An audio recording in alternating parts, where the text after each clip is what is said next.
Time now for weather with Nebraska Extension Ag Climatologist and Market Journal Chief Meteorologist Al Dutcher.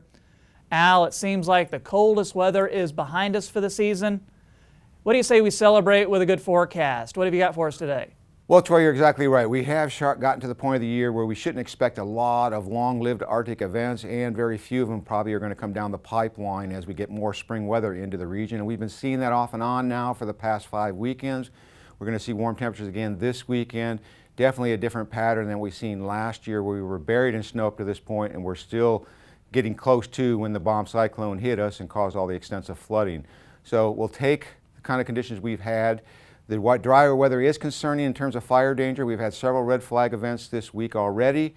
And of course, with this dry weather and these high winds, it's not going to take much to get things out of control. So be very, very careful when you're outside working with any open flames. These windy and dry conditions could really get out of hand in a short order and cause significant damage. Bottom line is that we are looking at a trough in the western United States that may actually bring some moisture into the region as we get late in the weekend to help reduce that fire danger. But for the time being, we're going to be dealing with very warm temperatures with the southwest flow in the upper atmosphere. Surface lows over the northern Rockies. There's just nothing to pump moisture into our region for today. So we're going to be high and dry with the main primary precipitation shield up in the northwestern part of the United States.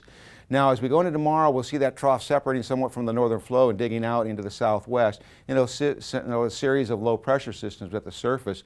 The first one in western Kansas will start to move out Sunday night and start to move toward Illinois, with another one following right behind it. So we'll start to see precipitation breaking out as we get into the southwest, and that will start to expand rapidly on Monday as this primary secondary low over southeastern Colorado starts to merge with this low to the east of us and bringing up that Gulf moisture in our region, developing thunderstorm activity and moderate rainfall across portions of east central, southeast, and south central Nebraska.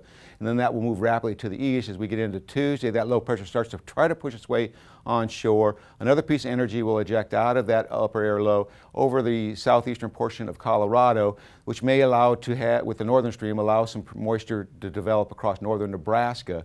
Then we start to see a clear separation between the northern and the southern stream. The southern stream looks like it's going to head more eastward, the northern stream more eastward, and we're caught in between. So low pressure develops over the Texas Panhandle, bringing that moisture toward the north, but basically halts it across the southern half of the southern plains and doesn't really make it to Nebraska. We get the cold frontal passage during the middle of the week on Thursday, and that will bring in cooler air, and that will push off the main precipitation shield into the southeast as low pressure along the surface will really pump that moisture up, and we'll see a very heavy band of moisture from essentially eastern Kansas all the way through southern Illinois. On Friday, we get more of a zonal flow, some downsloping winds, and we should start to see a fairly decent warm-up going into next week. And as a primary low pressure system will remain to our north, and that's where the heaviest precipitation will remain, basically the Canadian border northward, with heavy precipitation in the southeast.